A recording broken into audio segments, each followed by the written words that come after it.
Yeah, all these lights. I mean, I don't know where they're. Hello, my beautiful friends. It's Izabela Lundberg here, the World Messenger, and I'm super stoked for this exciting live, the special session with amazing women leaders that I get to know and have the chance to see how they not only conduct themselves, but how they lead, how they transform and impact. I'm super excited for you to hear from them and ask questions and opportunity to engage. So please feel free to leave the comments as we're progressing with our conversation. But before everything, I just really want you to understand this is celebration on International Women's Day, March 8th.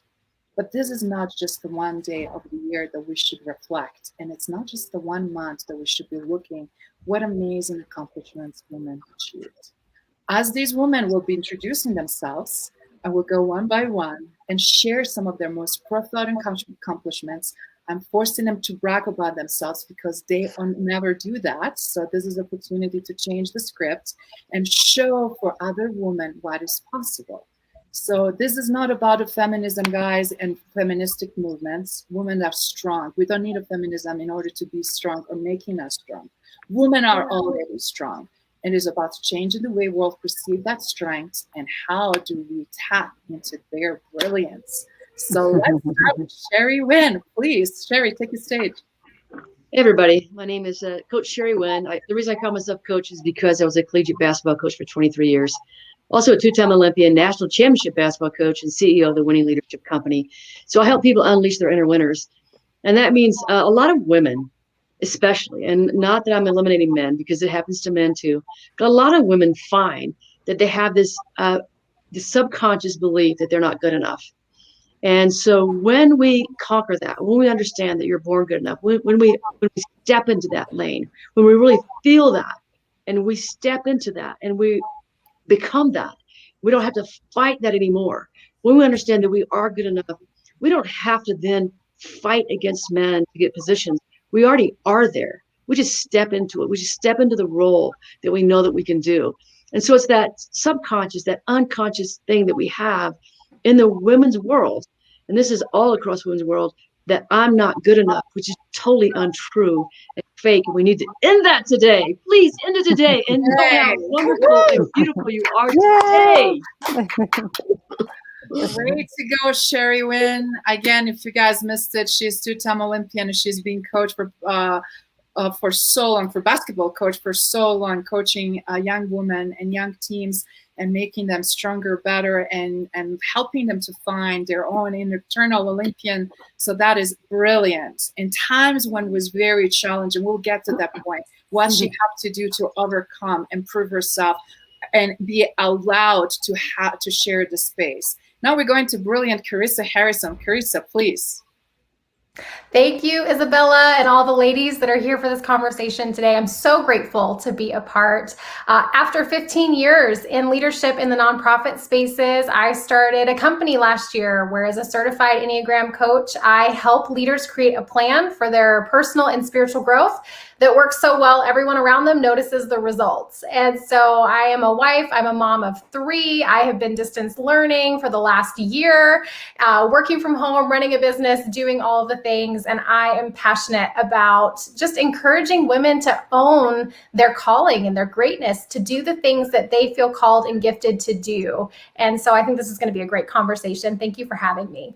Absolutely. Carissa is also a former executive and knows really what the pain points are in corporate America, which we'll get to that. And now we have a Sara Ledterman. I just want to see if you are able to take a call. She's driving. She wants to be with us. If you can, we'll get back to you.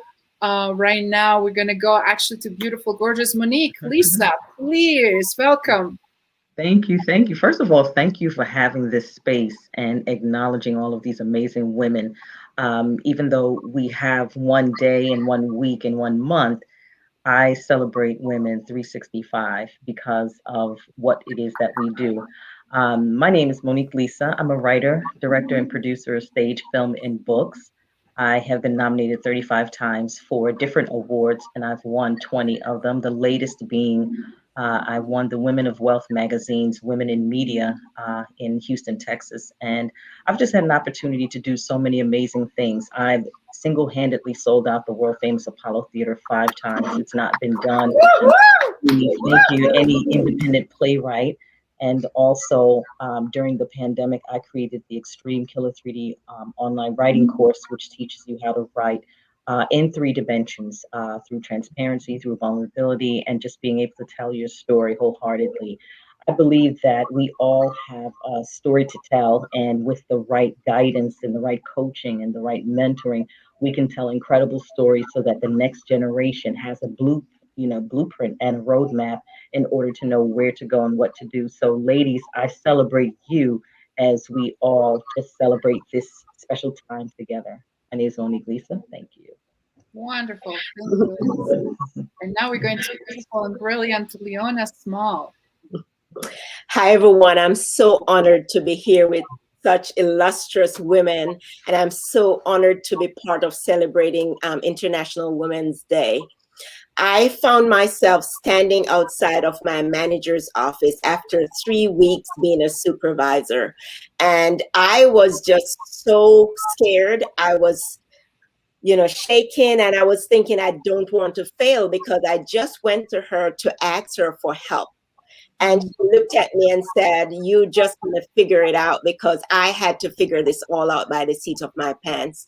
And so that led me on this journey to try to figure it out, which she said. And now I'm helping other medical lab professionals to unlock their core, to operate at their highest potential. And for me, medical lab professionals are usually behind the scenes. A lot of times we don't know what they do, and it's a female dominated profession. And so there's a lot of idea of being not comfortable being out there because they're not with the patients, they're not with the providers, but they're providing so much value. They're actually providing all the diagnosis for the doctors to treat the patient, but yet there's this idea that we are hidden, and yet we want to be out there and to be visible. And so I'm coaching as many medical lab professionals to stand up, be visible, and gain the respect and the salary that they need. So that's actually what I do. That's great. Thank you, Lona. And just for you guys wondering, I'm multitasking, checking on multiple streams, comments or conversations or pinging. So I'm managing things in the background. And now we're going to go to Shannon. Shannon Wellington, please take the stage. Hello, everyone. I am delighted to be here and to share this stage with these amazing women. Thank you so much, Izabela. My name is Shannon Whittington. My pronouns are she, her, and hers. I'm a clinical nurse educator. I consult with organizations on how to have LGBTQ plus inclusive environments.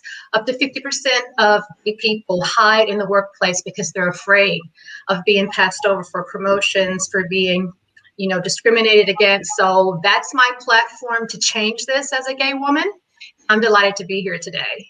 Thank you so much, beautiful Shannon. Great to hear your voice as well. We have a ladies, just before I go to Lisa and Kimberly, we have a ladies joining us from different parts of the United States, and that is amazing. And we'll just dispel that in a second. Lisa, please take a stage. Good morning, ladies, or good afternoon, or good evening, depending on the part of the world that you're in. My name is Lisa Devs, and I am a longtime educator. I'm the daughter of a mother who had an amazing mother, my grandmother, who immigrated from Mexico when she was 16. She had a British father and a Mexican mother. And when she came across the border, she was determined to make a better life for herself. And she passed on that vision and that mission to all of us in the family. She attended UCLA, graduated summa cum laude in the early 1900s when women of her time were not doing that. She spoke 5 languages. She was an adjunct professor, and she is the inspiration for what I do now daily as an educator. I am a longtime leader in the field, second generation Latina, fluent Spanish speaker, and for many, many years, as I served as a principal, I held a chat on Twitter to lift up the voices of new teachers. And I did that for 8 years. But recently, as I've moved into the position of board member, and I'm currently the vice president of my board in Southern California, in a kindergarten through 8th grade district, I have pivoted, as many of us have, to inspire, mentor, and equip and elevate the voices of women in educational leadership. And so I am so excited to be here with all of you today and to share what goes on in my industry, which is education, and how we can begin to collaborate more, ladies, across different industries. And I know that we can do that through many social media areas, but one of them that I'm so excited about is Clubhouse. And ladies, this is where I met Karissa and I met Izabela. So the power of social media is amazing for all of us in our industries, but what we do with it is what matters. And I don't want to just have a club, because for those of you who are on Clubhouse, you'll know that those are popping up everywhere. What I want to do is build community. So I'm Lisa, and as we say on Clubhouse, I am done speaking. And thank you so much for allowing me to be here today. Absolutely, Lisa. Great to have you, and thank you so much for what you do. And she's also quite a bit humble because she also is board of directors and navigating something that is extremely challenging right now in this country. And we'll share a little bit about how she succeeded. And every single woman on this panel is navigating tremendous challenges and difficulties. So if you guys are listening, paying closer attention, please feel free to ask questions. You will be amazed how much not only you're going to learn, but how much you can implement and change everything immediately in your organization. And now we're going to other beautiful lady, Kimberly Wellington. Please join us. Muted. Oh, you muted. You muted. We can't hear you. I'm so happy to be here with each of you. Thank you, Isabel. I'm Kimberly Washington and located in Napa Valley, California. I'm one of 6 daughters, so I grew up in a family of all girls. My sisters now live all over the world, so we truly have an international family of females. And I am also a mother of 2 daughters. I have a LGBT daughter living in New York. So Shannon, I'm very excited about the work that you're doing and want to honor you. And I have a 5-year-old. I have a 22-year-old and a 5-year-old. And I have been an entrepreneur my entire life. Started my first company at 23. I have developed a few technology platforms, worked in health and wellness, and am the CEO and founder of a wine company called Beviam here in Napa. And am also a partner of an organization called Leaders on Purpose, which is based in London. We study top multinational CEOs who are placing purpose at the forefront of their business logic, and have had the wonderful opportunity to work with Chris and Tatiana, who are the 2 co-founders of Leaders on Purpose. And I've been really inspired to, over the past few years, to shift my focus solely on elevating and lifting up women, especially in the workplace, especially paving a path for top multinational opportunities. As we, through our partnership with Harvard, study these top multinational companies, more and more we see the challenge is to bring women, female CEOs from all over the world into our study. So it's an exciting time, and I'm also a space fanatic. I am a part of a team now that has kicked off a project called spacegirls.org, and we are developing a program, and I have many scientists and people in the space industry on our team, but we are selecting 15 girls from the United States to co-align with 15 girls in Nigeria, and we'll be developing a cube satellite that will be launched up into space. So yeah, just excited to be here, and This topic is a very important and very close to my heart topic around celebrating and empowering women. So, and Isabel, I love you. I just love and adore you and everything that you're doing. And thank you so much for inviting me to be a part of this.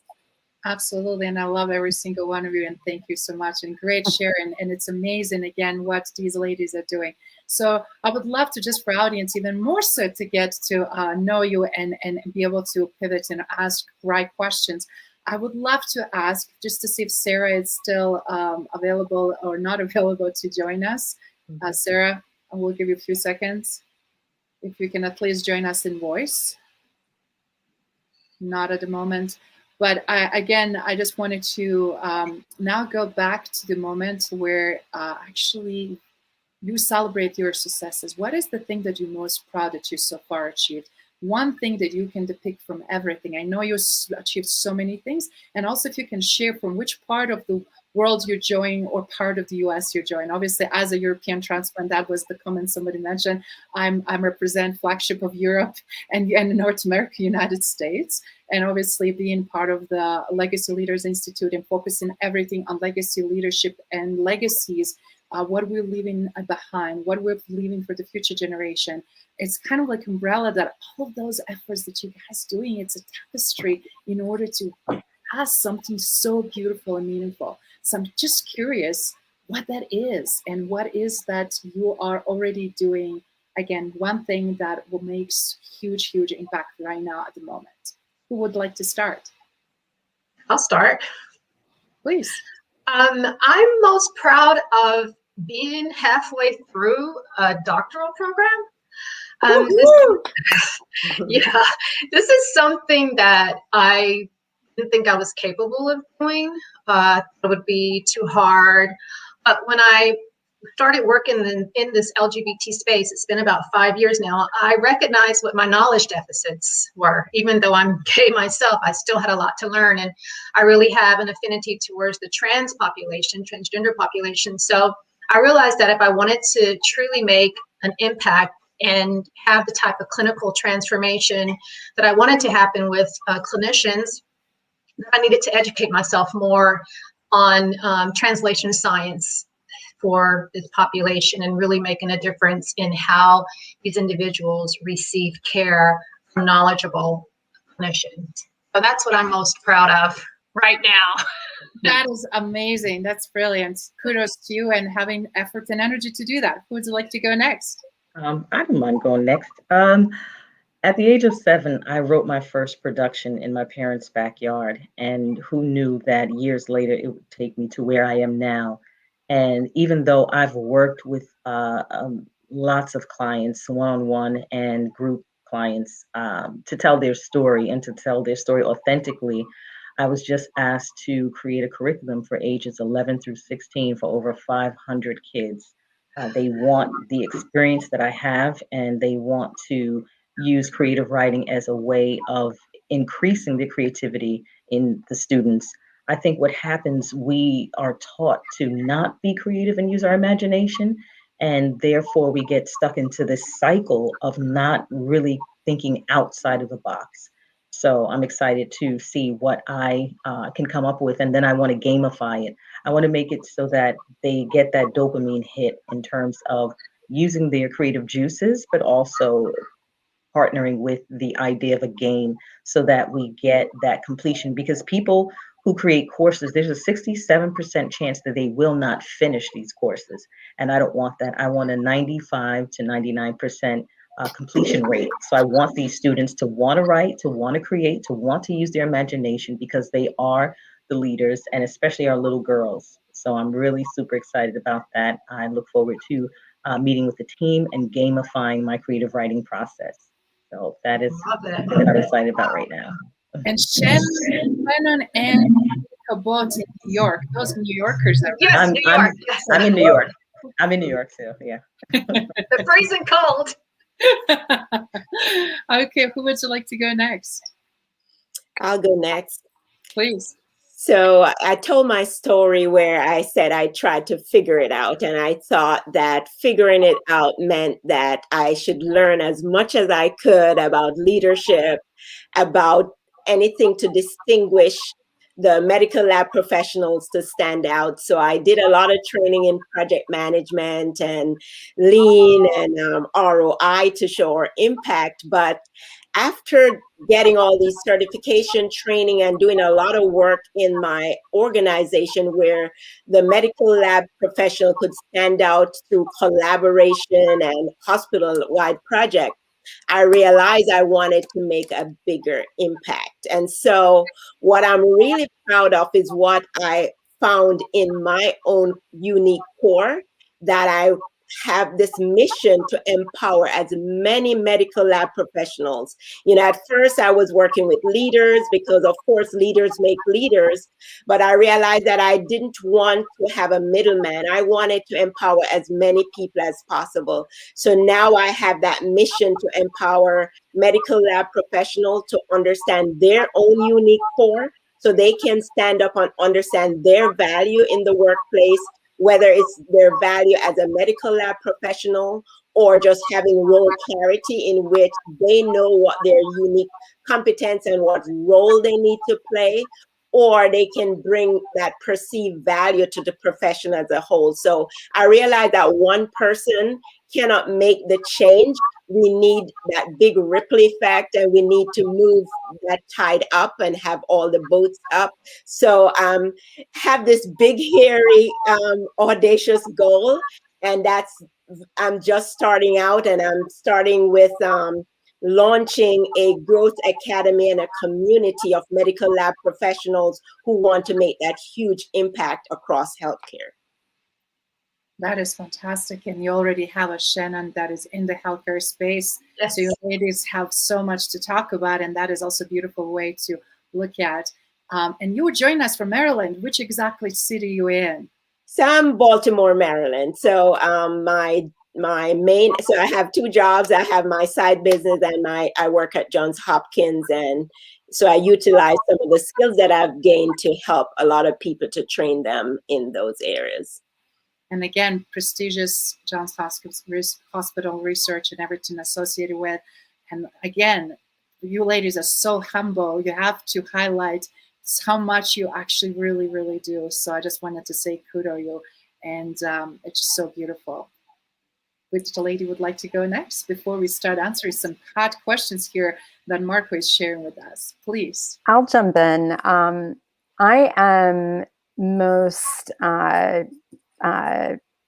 proud of my ability to parent during quarantine and having a 5-year-old at home, building business, networking, managing my time, my schedule, and not stopping, waking up earlier, balancing. It's been one of the biggest challenges of my life, and I'm sure for many other women that work from home and not having children in school. And but for me, it's motherhood. I feel my legacy is my daughters and empowering them to be social conscious and spiritual, mindful human beings, which they are. That is my my thing that I'm most proud of. But this has been a very tough, very, very tough year. And I know for many women. So being able to persist and continue and, overcome that challenge has been something that I'm quite proud of.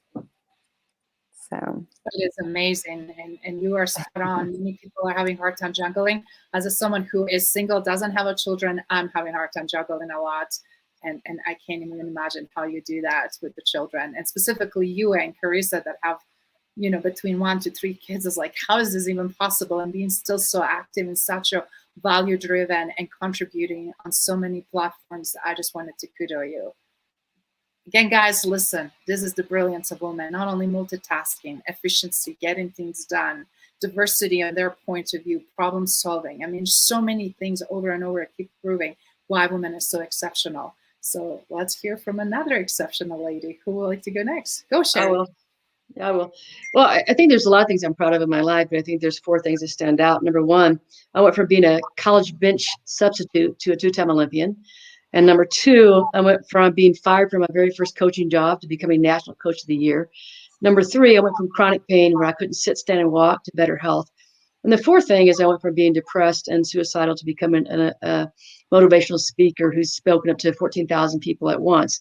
So those are the things I'm most proud of. And I think that what that says is about the ability to overcome challenges. And I think that women have this innate ability that when they're met with a challenge, that they find a way through it. And the reason for that is, I think, because, we're nurturers and that we have to do that for our kids. We have to show the way. And so when it comes to other areas of life, we have that same grittiness that we can do that as well. And the next thing I would say is, what I'm most proud of is not only, coming through all those challenges and still being here. So I'm pretty excited about that. But that I've written several books and I'm writing my 5th book. 3 of them have been bestsellers, Amazon bestsellers. And now this 5th book is about winning leadership. And I've interviewed over 150 so far CEOs from different companies and had great conversations. And I want this book to be something that is going to be the journey for people. So if they want to become a great leader or they want to enhance their leadership skills, that they can do that. So it'll be a message to leaders in a depth. And I'm really based on, the psychological aspect of leadership. I mean, transformational leadership and not just like how you delegate. I want them to know how to really reach the depths of themselves to create great transformation, not only for themselves, but from all, once you create that transformation and it trickles down and it goes to, your staff, and then they take it home to their kids and then they take it into the community. It's such a great way to enhance, the spirituality of our world and that heart love place that we can come from rather than that, the egoic place that oftentimes we live in.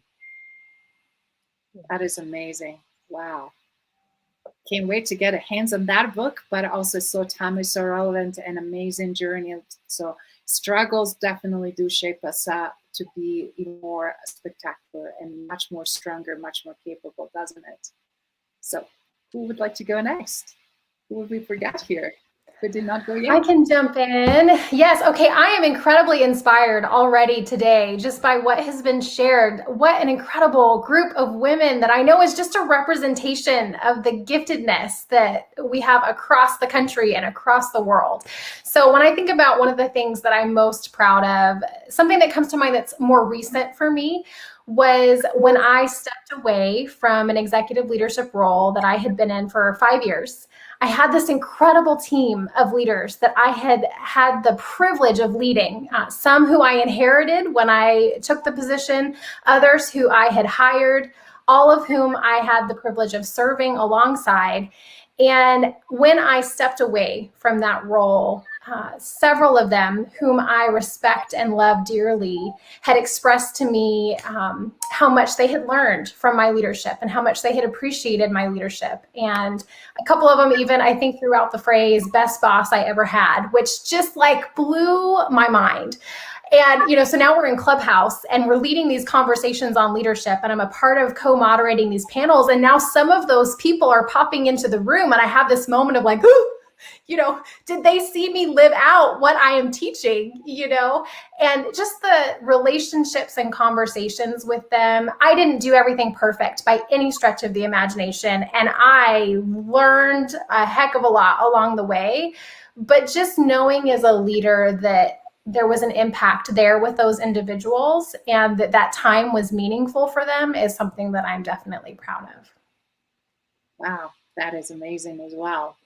Wow. You ladies are doing some magical stuff. Who did not have a chance to go yet besides Sara? That seems like she will not be able to join us even by voice at the moment. Did everybody else go? I'll share real quick, Please. Izabela. Please. I want to share that over the years, my older son, who lives in Florida currently, moved into politics right away. He left here, moved to Florida, got connected with politicians because he's very passionate about doing that work. And he served as the regional director of the southern region of AIDS Healthcare Foundation for about 8 years. That encompassed about 8 states. And he's barely going to be 34. And he did that prior to turning 34. So all along he was saying, Mom, you should run for office. Mom, you should run for school board. Mom. And I'd be like, no, I'm happy doing my consultant work, and I've been a principal. And he's like, Mom.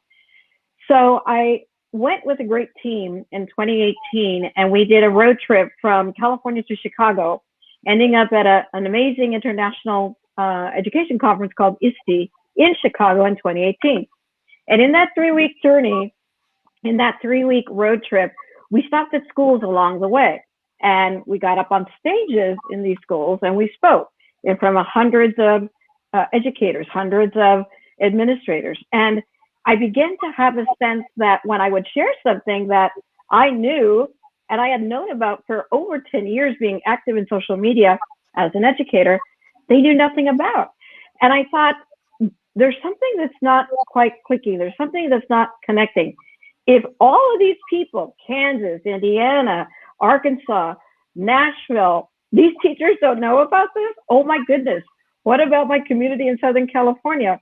So I came back and I began to think about how I could do more to be an influencer and bring an impact to my small area in California. And so I decided to run for school board. Now I want to share this with you. So I'm known nationally and internationally as an educator who's passionate about serving new teachers and now pivoting to serving leaders. I've spoke at international webinars. So I'm known very, very far and wide, right? But not in my little community in Southern California. So when I ran for school board, I didn't have a big pack behind me. So I ran on Instagram, and I ran 90% of my campaign on Instagram for free. And I would pick up this phone and I would talk into it. Hi, I'm Lisa Dabbs. I'm a wife, a mother, an educator, and et cetera, et cetera. And I would share why I believed I was the best person to serve. All of the incumbents were running again for their seats. And so I was the new person. And when I told my son that I was running, he flew out from Florida and said, I'm going to help lead your campaign, Mom. And so he helped me. And so ladies, in any season, even when we don't think we can, and I think Monique, Lisa was sharing this, we can. And I ran for school board, beat out the longest standing incumbent who had served for 22 years, came in second place when nobody knew me. So my passion to serve was visible on Instagram.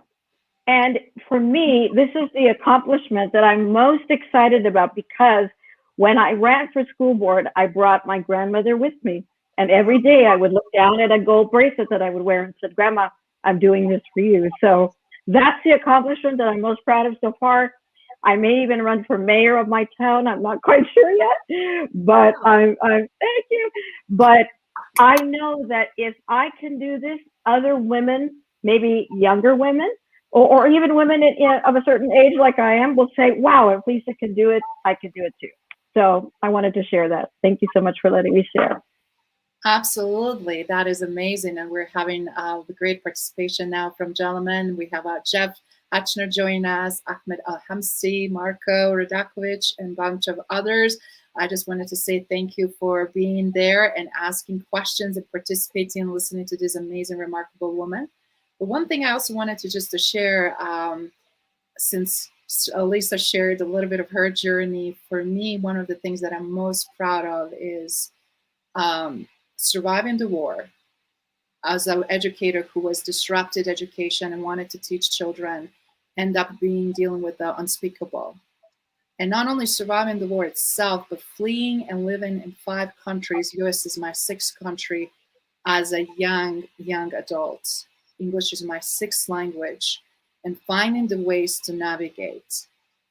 In addition, learning also how European education and circumstances of credits and transcripts and all of that also could make me victim, but make me victor, and finishing my undergrad for 3rd time, United States, in order so I can finish my master's in leadership and organization that I was already doing, but I was constantly picked on and poked around by certain leaders by title because they were seeing that as an obstacle or something that I was lacking, even though I was already doing job and already transforming organization and organizations and helping out in that capacity.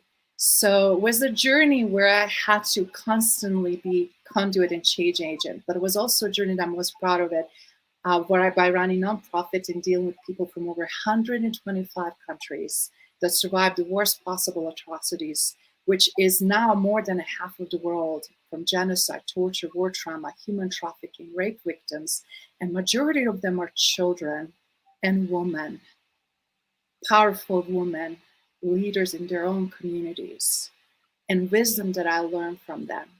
And that's why I'm so honored as a founder of Legacy Leaders Institute, a platform for legacy leaders like yourself, to be surrounded by these voices and experiences and showing what is possible. Not only how strong we are, but how capable, and that ceilings don't exist and that should not be existing anymore. And only way we're going to show it by breaking those ceilings together. So I just want to say I'm deeply honored to have that opportunity with you. And now I wanted to just open quickly for some questions.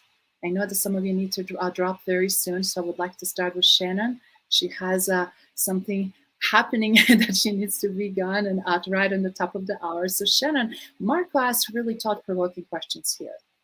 And specifically, since you represent the LGBTQ community and you're a nurse and you're in healthcare space and you're in education space and you've seen so much of that, he wants to know what women, remarkable women like yourself, need in order to help and educate and support beyond those typical power plays that are, you know, from education, financial, without no agenda. And then also he's piggybacking on this by women, but what we need from men. What do we need from men? And I know it's a multifold question, but whatever angle you wanted to answer this as well, is it business, education, communication? And then also how men can improve the way they communicate to us in a respectful, inclusive way. So please. All right, that's 3 questions. whatever feels, that's what I'm just sharing. So whatever feels, pick on whatever and go for it. I think that one of the really important things when it comes to communicating with women, I always tell men that when women think of a problem, they think of discussing this problem. And a lot of times we'll discuss it and discuss it and discuss it, whereas men think problem, solution. So we do want to get to the solution.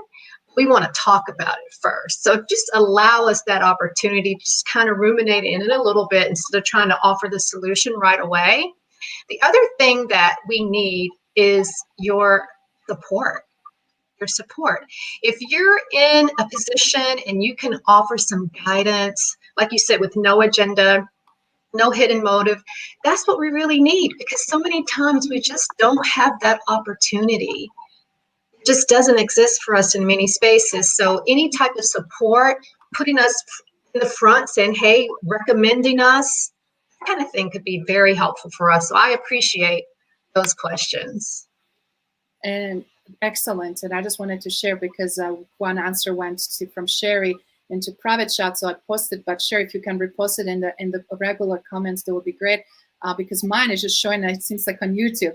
And Sherry shared something very powerful. Actually, Sherry, well, how about you don't tell it instead of just typing it? You answered something really awesome. Yes, go for it. Well, first of all, I don't know how to get into the regular comments, so that's my big deal. But no worries. So that's what I'm saying. You're going to share. Yeah. So here's the deal. I think that, you know, women just want to be heard. They want to be heard. They want to be seen. They want to be validated, just like any human being. No different. I mean, we're no different. But it's very important to be in that situation where we're considered equal, that our voice is heard as an equal. It's not like, well, you know, she's emotional. You know, she's just coming from. We don't. No, we want to be validated as human beings, just like you are. No different. It doesn't mean anything other than just hear us out, validate it. If we have a good idea, use it. If we don't, tell us why. It's not like you have to no, you know, gloved hands or careful, or we've got to be so. No, we just need to be equals. That's it. That's it. So that's my 2 cents or 5 cents or whatever, $500 worth. And I would say, don't cut us off. You know, we get interrupted a lot by men in boardrooms. When we go to speak, people talk over us. Don't cut us off. Let us finish our thought, and then you go. Like Mela says, I'm speaking. That is brilliant. And also, men should not be anymore holding the place and space and forcing women to feel that they earn the space to speak. That control, that micromanagement, that level of demeaning the woman and woman voice also needs to stop. And right now, more and more women are speaking out on that. And trust me, guys, we will not stop. It's not about feminism. It's about inclusivity. It's about holistic approach. It's about respect. If you demand it, you have to give it. It's a two-way street. Anybody else? Well, it just reminds me of, I used to play basketball with the guys. So we'd have, like, we called these noon ball games, and I'd go out and play with the guys. And, nothing would make me madder than if there two things would occur. One is they go, "Oh, you're a girl, so I can't play with you. Like, I'm going to not play hard because you're the girl." That would enrage me, enrage me. And the other was, "Well, I'm going to have to show you that I'm better. So I'm going to just do everything I can to negate you and to make you less than and to show you shouldn't be here."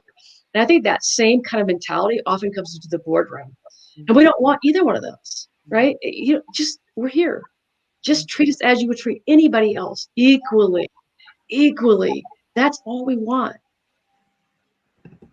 I think one thing that comes to mind for me is access. I think, for the men who are watching and listening to this conversation, and like my friend Jeff Hancher is listening in, he's incredible at supporting women and listening to women and collaborating with women. That's what we need. We need access. We need men who are in the seats where they have power and they have influence and they have leadership to invite women into their spaces, to give them access to the conversations, access to the decision making, access to the people who are the ones in charge, who are making the decisions. And I've been privileged. I've had incredible male leaders who have opened up their spaces and given me access where women had not been given access before, where I was one of the first women invited to have a seat at the table because there were men who were willing to be uncomfortable, because that's what happens when we're around people that are not like us, whether it's gender or sexuality or culture or whatever, it makes us feel a little uncomfortable if we're honest. But the more we do it, the more comfortable we become. And so if more men, because there are great men out there, would be willing to give us access, we could move the ball forward. But I've had male leaders say to me, "Karissa, I just don't know what to do with you. I've never had a daughter. I've never had a sister. I don't know what to do with a woman in leadership." And I'm like, "What do you mean? You don't have to do anything with me. Just let me lead. Let me do what I am here to do." And so I just want to say access would be tremendous. And I want to affirm the men in leadership roles who are giving women access, who are inviting us to the conversation, inviting us to step into our giftedness. The more that happens, the less we'll need to have these kinds of conversations. Beautiful. Anybody else, Monique? Yeah, I'd like to say something. The one thing I noticed, and I'm going back years because, people are having to homeschool now. I homeschool by choice. I homeschool for 9 years, and my kids have graduated college at least 3 years ago now. But no matter what profession a woman chooses, if she decides to work from home, do not make her feel invisible. I think a lot of women, when they decide to take care of their children, they feel like they're outside of the conversations. They feel like they're outside of the decision making. They feel like they're outside. They're just there to care for the children in the home. And there's nothing harder than doing that. And I know for me, I've always been a unicorn because I chose to homeschool. I chose to do the things that I was doing. But in the circles of the homeschool moms and the women that were staying home, I noticed they felt invisible. Now, here it is. I'm going Thursday through Sunday. I'm doing off Broadway. I'm doing off Broadway. I'm doing red carpet. I'm doing all these different things. But Monday through Thursday, I'm home schooling my kids. I'm educating them from a cruise. I'm educating them in the park. I'm car schooling. I'm doing those things, but it's a choice. So I just want men to realize that when your wives are home, whoever decides to be home, because right now a lot of people don't have a choice, Don't make women feel invisible for doing things that we just naturally do because it's who we are. We're nurturers. Give women space to be entrepreneurs and to also be nurturers. Because I think a lot of times women hold off on having children because they feel like they can't rule the boardroom and the home. And you don't have to be invisible. And I chose both. No, everyone can't do what I did. I am considered a unicorn. My conversation was, I'm executive producing with these named people, and I'm also sitting on the floor with books with my kids in front of a fireplace, and we're making s'mores. So I gave myself that option, and I gave myself that choice. But there are a lot of women who feel like they failed if they're not, if they're home with their kids doing these things, and we're visible no matter what platform we're on. We're more than visible, we're more than capable. So I want women to feel visible, no matter if you're in the boardroom or the living room. And that's important for men to help to cultivate that and understand that wherever we are, we're important and we matter.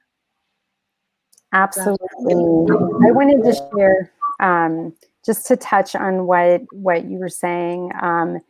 I hid my pregnancy, my 5-year-old daughter. I was a part of a startup technology and telecommunications company, and I worked with all men. And this was prior to moving out to Napa, California. And I actually hid for my entire pregnancy. I was working remote. So when I moved to California, no one on my team knew that I was pregnant. I remember, but just before I moved, and I was living in Georgia, and I can remember going to meetings and wearing, the wraps that kind of cover a little bit of everything, wearing these wraps. And it was in the middle of summer. It was super hot. I'm showing up to meetings, covering my belly, and because I was in the middle of negotiating an equity stake in the company, and I had raised a majority of the funding that had come into the company and helped build the board, and I was deeply vested in this company, and I knew and I felt my core that if these men knew that I am now pregnant and starting all over in my life, I had just remarried after being single for 15 years, and it's shameful. It's unfortunate that as a woman to feel that you have to hide motherhood, you have to hide that because you will not be viewed and treated equally is absolutely shameful. And in business, we need to honor and lift up and celebrate and support women who are bringing and raising small little leaders into this world, because this is our future. And it should be celebrated. I think that we need from men, we need kindness, compassion. We need them to stop, as in business, holding team building activities that are outside of outside of the company, and doing, organizing golf trips and other things that are just solely focused around male camaraderie. Inclusivity is important. Step out of your own way, men, and let us lead and let us do our job. Support us and create that infrastructure of support. But I think the biggest challenge as a woman in business is that we are constantly shut down. We are constantly held back. If the men in this world, top down, can unleash the talents of women and support and celebrate it, wow, can you imagine really where this world would be? And I think we've witnessed firsthand, over the past couple years here in the United States, the challenges of going backwards in this country. But that's my that's my story. And I'll tell you, hiding a pregnancy and that was a low point for me. That was a very sad and low point. I am no longer with that company. And actually the CEO of the company owes me money still to this day. So that's, as a female entrepreneur, it's very challenging to get that respect. And I find that a lot of men take and they don't, it's not a, a mutual give and take relationship. It's a lot of, we are taken from. And I think these, it's important that these things change moving forward. And so thank you. You're welcome. Thank you, Kimberly, for sharing that, because the only way we can learn is by sharing these stories. Yeah. Also being honest and transparent. Gotta hop off, Izabela. I've enjoyed it, you all. Thank you so much. We'll continue, and Thank you. Shannon, it was a pleasure having you. Have a great day. Thanks for having me. Absolutely, sweetheart. Hey, Izabela, could I jump on that thought? Bringing the healthcare perspective to that. I know that in healthcare there are different professional groups. That some groups are male dominated, some are female dominated. The surgeons and some other groups are male dominated, and so with that you have this big dynamics where there's a patient safety problem, because you may be in an OR and there's a surgeon and there's a nurse who may identify a issue, but the surgeon would not listen to the nurse. And they may point things out like, okay, trying to get their attention to an issue, but there's this idea, this hierarchical idea, because of either my position or my gender, I would know best. So who are you to tell me? And that's been identified over the years, where they have studied a lot of patient safety events where there are deaths because there's a communication gap based on that hierarchy. So the male would not listen to the female. So now there's this push to empower everyone to be able to speak out, no matter what level you are or what gender you are, to be able to speak out and the others listen. And it's taken a while to change that culture, but that's a really dangerous culture in healthcare. Yes, and it's a very good point, undermining somebody's opinion just because, again, different gender, different background, different race, or whatever it might be. Those are the dangerous aspects, and I see that in corporate America and obviously in other industries. And right now, as I mentioned earlier, we have only 19% of women represented in the board seats. That is extremely low. We have less than 5% of women representing CEOs of the companies. That is also extremely low. And that also reflects how embedded this culture is of these power dynamics, as well as these biases that exist, right? And I'm so glad that you guys are, you ladies, I'm sorry, are raising such a beautiful, powerful, your voice with such a knowledge, as well as gentle force, that we need to really look at this different side of the coin of the same problem that we're having, because it's not separate, it's not somewhere else, it is at the same part. We just need to be able to look at all the sides of it and acknowledge it and address it. So thank you, Jeff, for great comments. Yes, Karissa's share was fantastic. Thank you for valuing us all, and thank you for being such a great supporter of the woman. The same thing with Ahmed. I really appreciate Ahmed. He's originally from Egypt. He's right now in Dubai, and he's also a huge proponent of women and great supporter. The same thing with Marco. He is also from Europe, navigating challenges, difficulties in the United States. And it's very interesting also having conversation with the men that they're also having their own struggles and challenges, and how they also would love to raise the voice and make a shift. So with that in mind, I just wanted to ask you ladies, what International Women's Day means to you. I mean, obviously we've been inheriting that because it was existed way before we were born, I think, or at least was acknowledged or celebrated. And to me in Europe was very, very different than obviously what became here with women pioneers that really ask and seek that. So do you mind sharing some of the moments, what it means to you, and possibly B, why it's so important more than ever to celebrate it the right way and what that right way it is? I can start if Please, Monique. what International Women's Day means to me is an opportunity for the world to stop and celebrate who we are.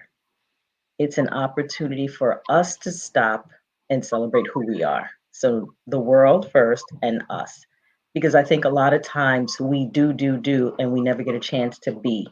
And when we don't get a chance to be who we are, we tend to build up resentment for that.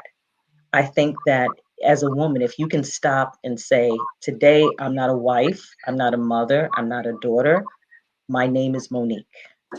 And I can celebrate myself, and I don't have to feel guilty or feel as though I'm shortchanging anyone else, but I can stop. It's just like if it were your birthday, but we celebrate it on a bigger scale.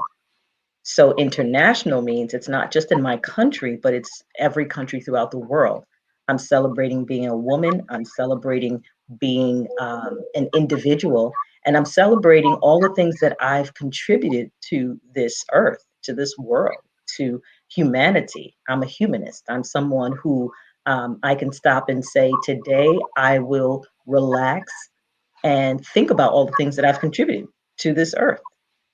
The only way you have other human beings is if a woman has a baby. They've tried other things, but the most natural way is for a baby to be in a womb and come out of that womb. So I think that overall, what it means to me is stopping and celebrating who we are collectively as a tribe, as a village, as a community, and then also as individuals, because we bring so much. We bring so much. Thank you. Beautiful. Who would like to go next? I'll go next. Izabela. Oh, Please. go ahead, Lona. Go ahead, Lona. Thank you. When I think of International Women's Day, I start thinking without, not so much within. I start thinking internationally, and I start thinking about having some awareness of what's happening with women all over the world. And so many times we take things for granted when we might think that our challenges are really huge. But when we look internationally and see some of the challenges that women are going through, it's so important to be there to support them in whatever way. And it could be just by being aware. That could just start by just being aware, and also bringing awareness also to some of the challenges across the globe, and then start thinking of some of the gaps that can be identified. And of course, we need to celebrate where we are and celebrate where we can be. But without looking internationally and looking at our sisters across the globe and seeing some of the challenges that they are going through, then I think that we'd be remiss whenever we think of that day, if we're just thinking about what's happening around us. That's what it means to me. That is so beautiful. Thank you, Lona. We're having now streaming, not all of the questions or comments were streaming right away. So I just wanted to point out that Deborah is also sharing here. Lona, you bring a great point with healthcare and doctors. So she is also giving thumbs up. And we're also having a Shabam Shambahazi. She's joining us, I believe, from Middle East. And she just also wants to make it necessary change for drivers and equal environment. Absolutely. And equality and dialogues around that, and not to be afraid to stand up. And again, not to kill the mood here, but someone who witnessed genocide, torture, war trauma, served genocide, torture, war trauma survivors, complacency is the number one way why things happened. And I will highly recommend everybody who is watching, listening, and who is partaking, if nothing you do today when you celebrate yourself, maybe not today, but in this week, to look at 10 stages of genocide. And when you see what those 10 stages are and what they represent, and what those stages we're experiencing right now, you'll be amazed how far actually we went in reversal instead of moving forward. So it's an opportunity to educate. Thank you, Shabazz, for joining us from Luxembourg. Okay, who would you like to go next and answer the question? Please, go ahead, Lisa. I would, Izabela, because I have to leave soon. So I absolutely echo what Monique, Lisa shared, and and Lona, and I want to add another layer. You know, all of us, I'm just going to say, dream of being on the TED stage or dream of being on the TEDx stage, but the likelihood of that might be a little unlikely, even though I still aspire to that. But I really believe that for me, International Women's Day is about telling our stories. Whatever area we're in, telling our stories. So for example, I got up this morning, I did my morning meditation with my husband, I got onto Clubhouse at Pizza Coffee, the general contractor, and I got into an educators group, and I was the only woman in a group of like 58 that said, hey, it's International Women's Day. And there were women in that group. And so I just shared the story, and I talked about how important it is that we acknowledge women today, and not just today, but every day, but especially today. And as a second generation Latina, as a BIPOC educator, as a woman of color, this day is very important to me because in my industry, ladies, we still do not have sufficient women in key important leadership areas. Superintendent, directors, assistant superintendent, principals. Talk about a woman-dominated field that is led by men, not women. And I can tell you that, I'll tell you the short story. In my 14 years as a principal, oh, ladies, it was a struggle. It was a challenge.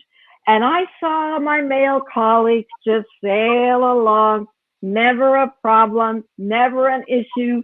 But boy, like our amazing VP, Kamala Harris, I was the first Latina principal in a million schools, right? First Spanish speaker, leading large schools, 700, 800 bilingual, biracial schools with amazing Latino and Black and Asian and white children. But nobody had been there yet leading that community except older white fellows. So I step into that role, and immediately I get the side eye. Oh, well, you know, how did she get here? And what does she know?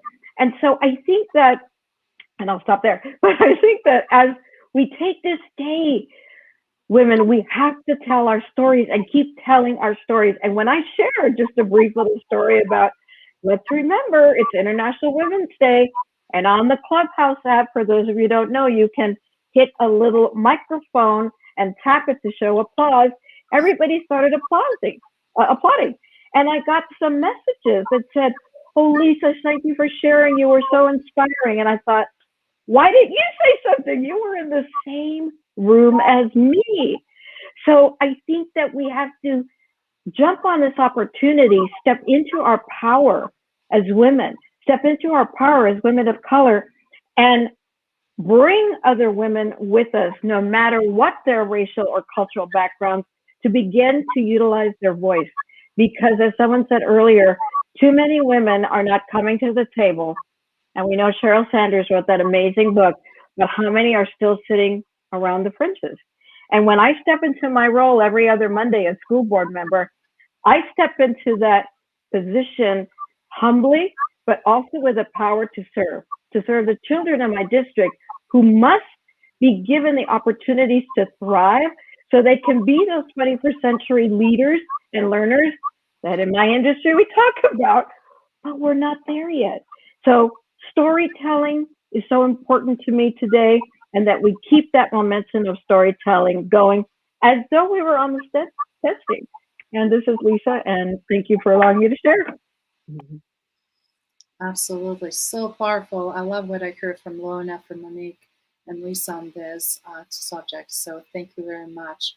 Who would like to go next? Kimberly, Karissa, Sherry? You know, when I think of what International Women's Day means to me, hope comes to mind.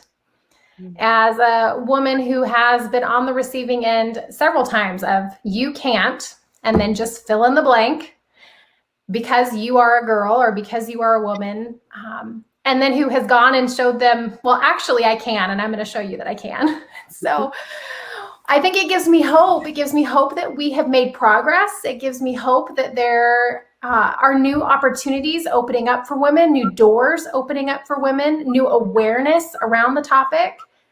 And really, as a mom who's raising 2 daughters and a son, it gives me hope that their experience will be different than even my experience was.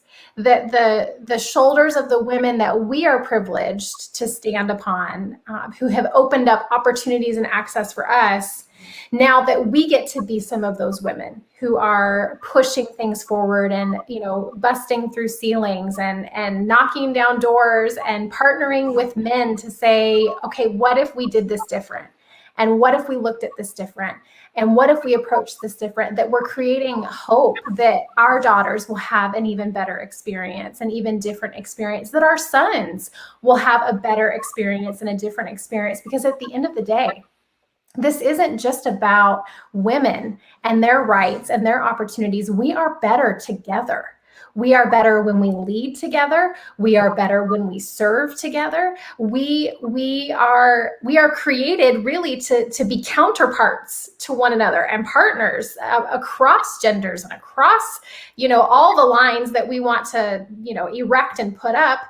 We really are supposed to be in community with one another and learning from one another. And so for me, I think it just gives me hope. We have a long way to go, but we've also come a long way. And as we continue to do the work, I have hope that our children, our sons and our daughters will have a better experience and a different experience because of the ways that we are showing up and the ways that we're leaning in.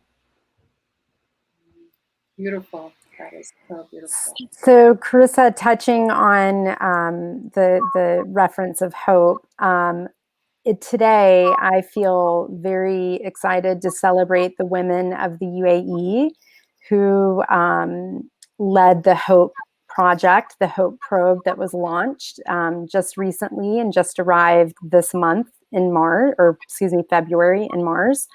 And that project was led by 58% women. So, I've spent many years working in the Middle East and understanding what that has taken, both from the men in that country allowing these women to unleash their talent and to support them, and the country educating and empowering women. That I'm super excited about. And from an international perspective, coming back to what you were saying, Isabel, there are many women suffering all over the world that do not have a voice. And I think as women here in the free world, complacency is not going to bring us forward. I think we need to be that voice and look for ways that we can mentor and support women in other parts of the world that don't have the same opportunities that we may have here. And so, and I one of my favorite quotes, and I'll have to put this out on my social media today, but she needed a superhero. She wanted a superhero. She needed a superhero, so she became one.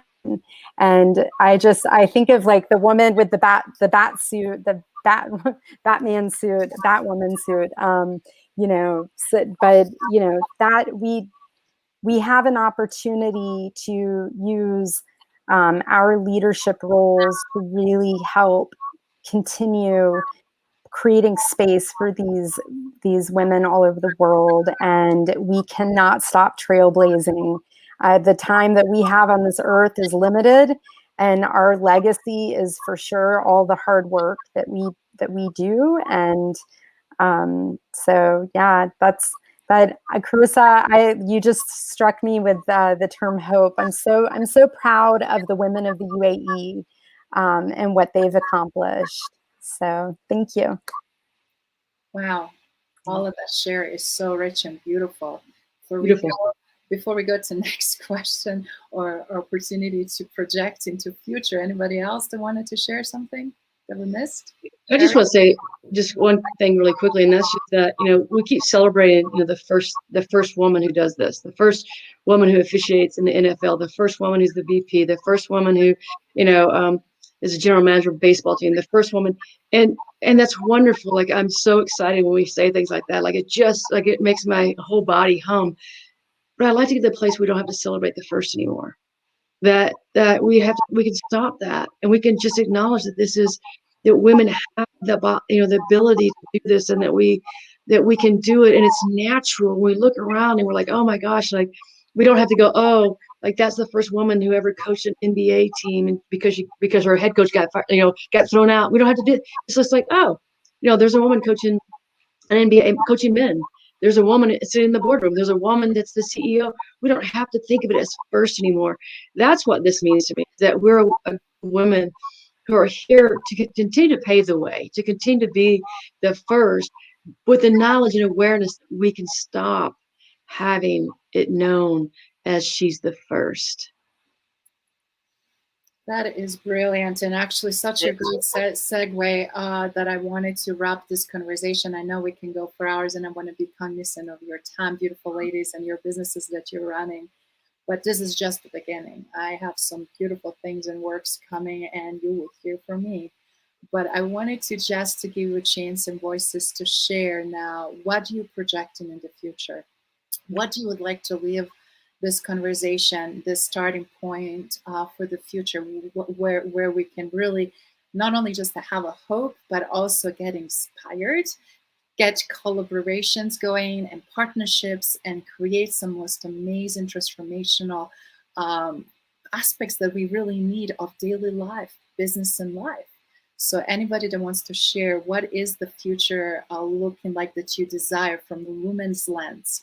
And what do you think it's possible, and what are you striving for? So anything in those lines, please, who would like to share? I would love to share. Please. What I would love to see is groups of women that are actively involved in each other's businesses. Not just, do you have a business, but is there anything I can do to bring value to your business? Even if it's not monetary, is there something that you need that I have that I can share with you? And it's not taking away from me, but it's just adding value. And it's just like a smile. If I give a smile away, it doesn't cost me anything. It's free and it makes you feel good. That's a small dopamine hit. So I would love for us to be able to just say, how can I bring value without feeling as though I'm taking away from myself?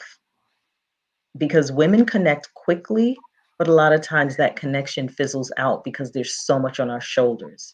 But if there's just a way I see for us in the future to connect authentically, to bring value, that would be amazing. Because there are a lot of women who would love to start a business, but they don't have a starting point. They can't afford a coach. They can't afford maybe even the merchandise that they feel they should have.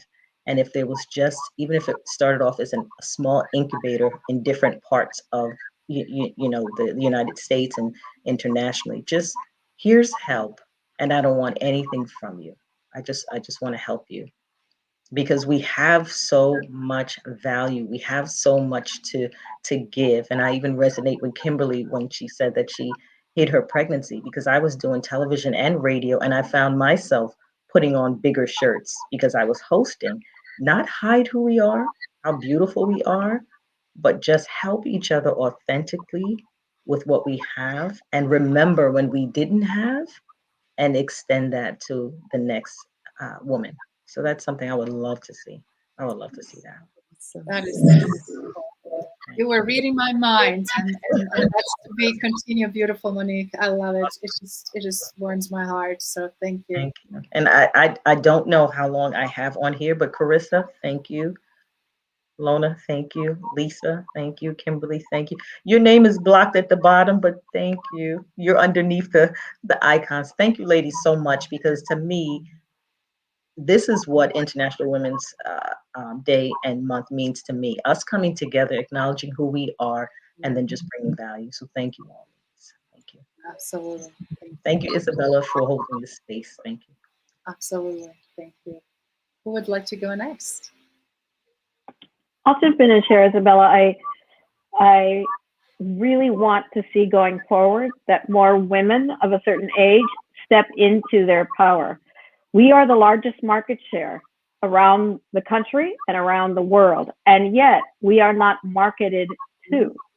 Younger women are marketed to, who, to Monique Lisa's thought is, they don't yet have those resources to purchase things. They don't have the resources to do the things that we could do, and yet no one is looking at us. No one is remembering us. No one, I mean, I was once young and beautiful. Hey, we all were, right? And we still are, but I'm not 21 or 22. I'm not a Gen Xer. I'm not a Gen Z. I'm not a millennial. However, I have something to bring that's valuable to those generations and to women that are older than me.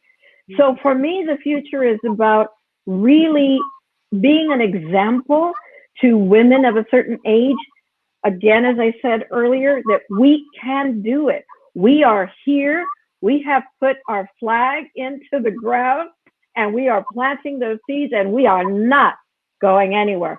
If we could have a president who's 78 years old, think about it. The possibilities for us as women of a certain age are endless. I would have never thought about the potential to move forward in a few years, perhaps from school board to run for mayor, until I saw that Joe Biden won the presidency at his age. And I'm nowhere near as old as him.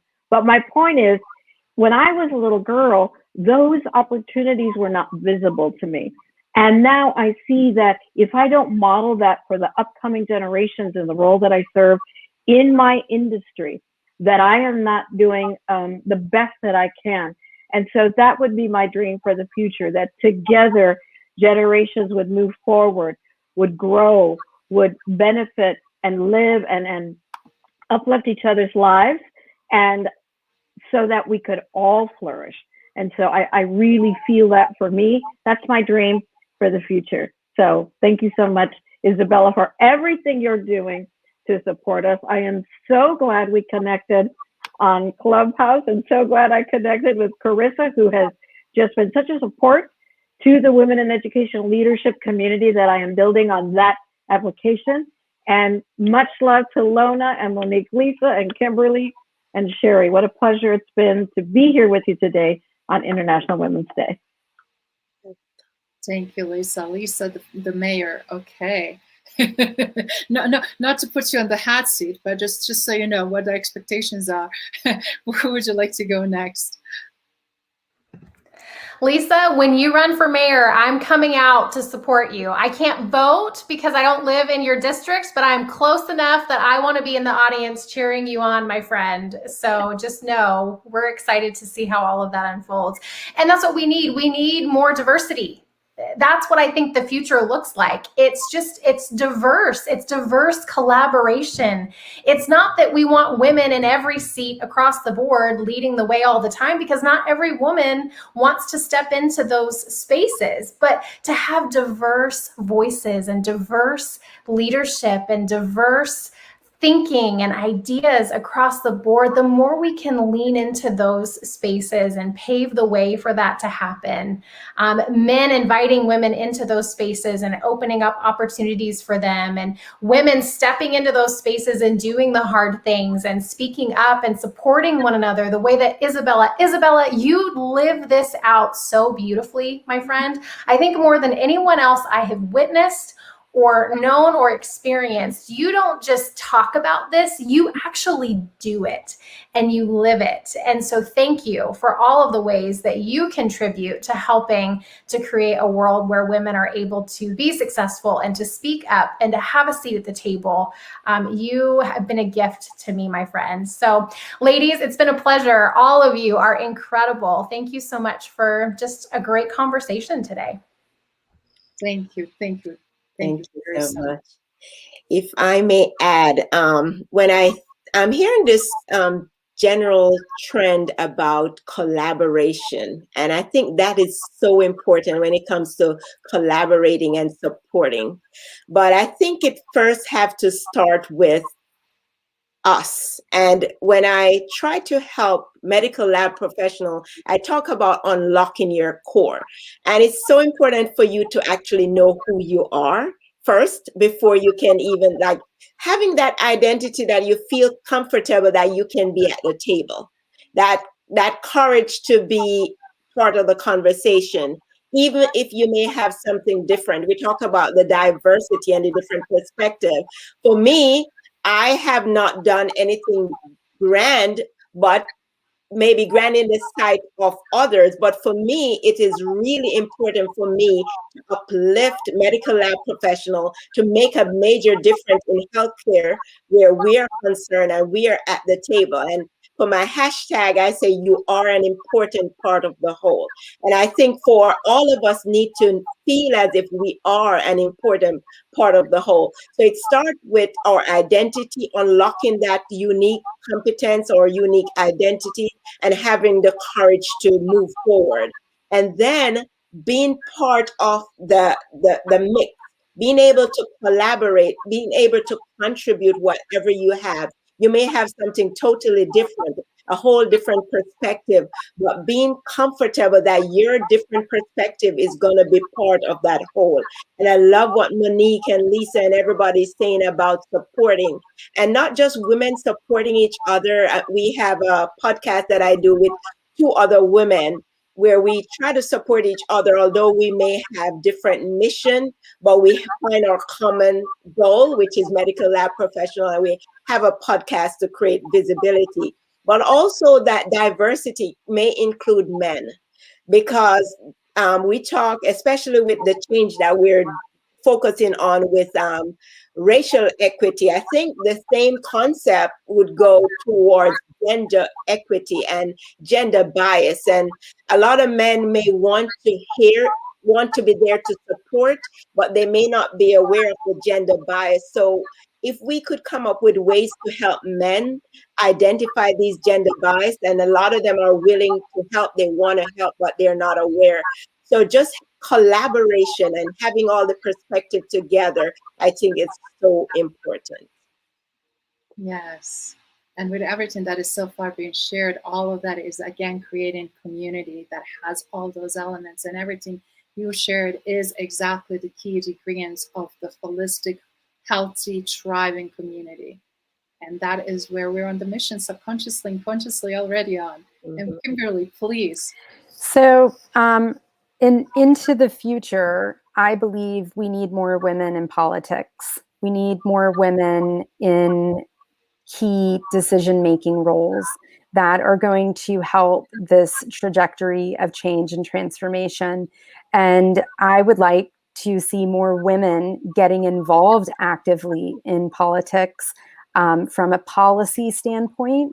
I think in this country, we need to incentivize companies that are hiring, that are bringing a level of diversity, and as well as creating policies that will help female entrepreneurs get funded and have that infrastructure and support. But from a political standpoint, I feel like we've had a tipping point this year that has really opened a door that we, I think, started to see close a little bit over the past few years. And I would love to see that more women are getting behind women like Lisa and other women that are in that role. You know, the fact that we don't have the fact that we don't have a lot of women in our education system. There's a level of programming that we need to deprogram. So into the future, I would love to see more women just getting in, being active, activists, and really pushing the envelope as far as policy change.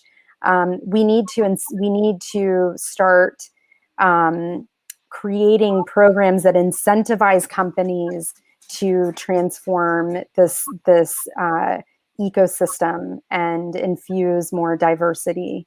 So Lisa, I'm there too, supporting you. Go all the way, take it all the way. And you ladies in California, Karissa, Lisa, and Kimberly, you are all in California, around Bay Area. So it's just fantastic to have you so close. And then that's how beautiful collaborations start, right? Not only geographically, but also with a common goal and common purpose. And with that in mind, I just wanted to say thank you from the bottom of my heart for the opportunity to have this conversation with you, and also to show what other women can do and should be doing, and they know that they can be supported. And again, as foundation of the legacy leadership and just the legacy in general, and it is foundation of community. Institution exists only if the community exists. Community can only be existing if it has community leaders and people that are making impact like you ladies are already doing. So I look forward to our future conversations, and I wanted to wish you happy, wanted to say Valentine's Day, oh my goodness, happy Women's International Day, and celebrate, keep celebrating yourself, not only today, but every day. And for everybody that is being contributing from Shabham, Deborah, other participants that we had a chance to hear and see, see their questions, Ahmed, Marco, Jeff, I just wanted to thank you for your participation and support in this discussion. Ladies, how about you? Today? Thank Much you so much, love. Izabela. Thanks, ladies. Thanks for Bye.